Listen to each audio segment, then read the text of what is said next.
foreign policy. Thanks. And I just want to move on now to the conflict in Gaza, because it's had a huge impact around the world, politically, socially, culturally. And in the United States, it's really exposed the two-party system you've been talking about, because the genocidaire in chief is Joe Biden, who's a Democrat. And if Trump wins the election, it's going to be even worse. So people can't vote against the genocide. So it's exposed the American empire, it's exposed the bipartisan nature of the American empire. Can you talk a little bit about the impact it's had on you personally, watching the genocide unfold over the last 10 months, and what significance you think it has for the US political system going forward? Yeah, I mean, to my mind, Gaza is kind of a microcosm of what's wrong with empire. We can stop the genocide simply by the president making a phone call. The genocide is over and the war is over. This is simple.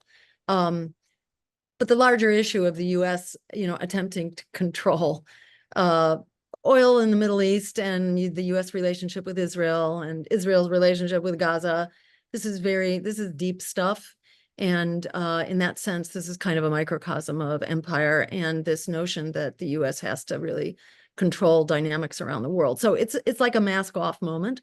And it's a mask-off moment in the most horrifying way imaginable, watching children and women and elders and all the vulnerable just be tortured, systematically tortured on an industrial scale, and tortured and murdered.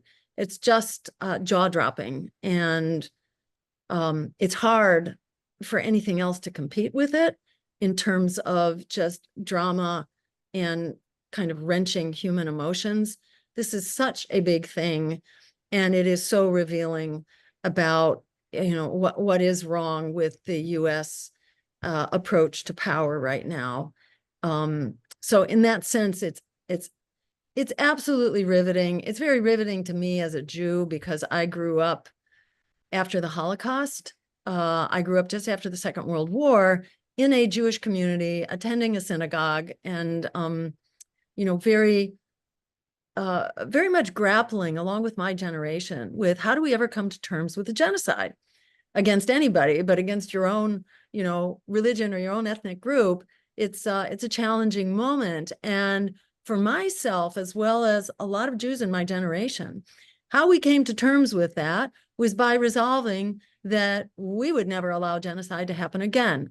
And I grew up with the understanding that not only is it absolutely dreadful for anyone to perpetrate genocide, but it's also dreadful for anybody to be a bystander to genocide. That's really what I was taught. That was the solution, was that bystanders could no longer stand by going on into the future. So that meant that genocide wasn't okay for anybody, not just Jews, but genocide against anyone is not okay. And for me, that was just like a central core of how I grew up and made sense out of the world.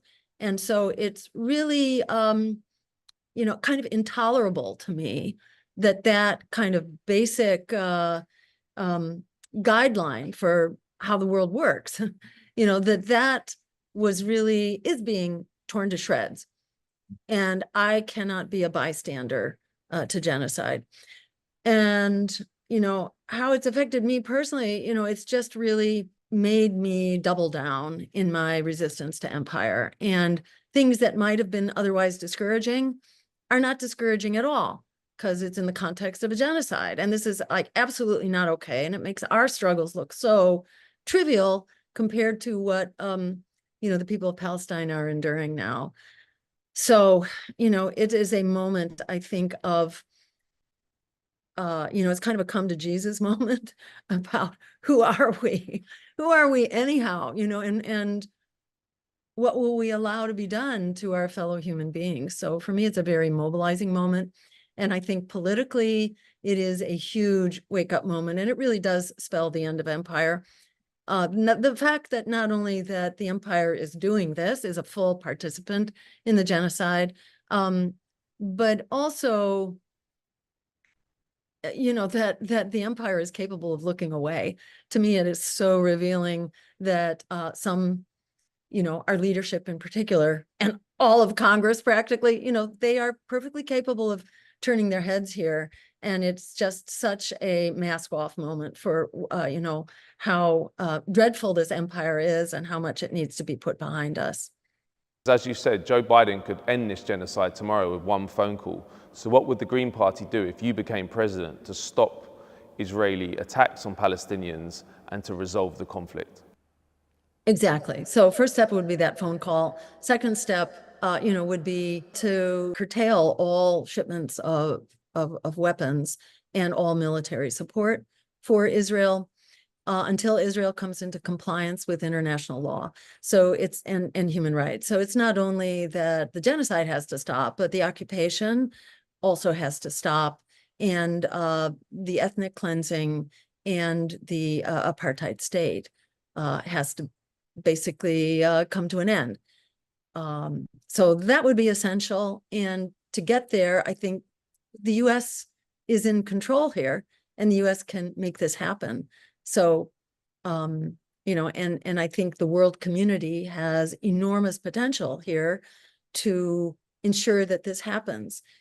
Israel has nuclear weapons, so you can't just tell them what to do. However, the world has enormous potential here to influence Israel's decision, both by way of economic boycotts, military boycotts, and so on.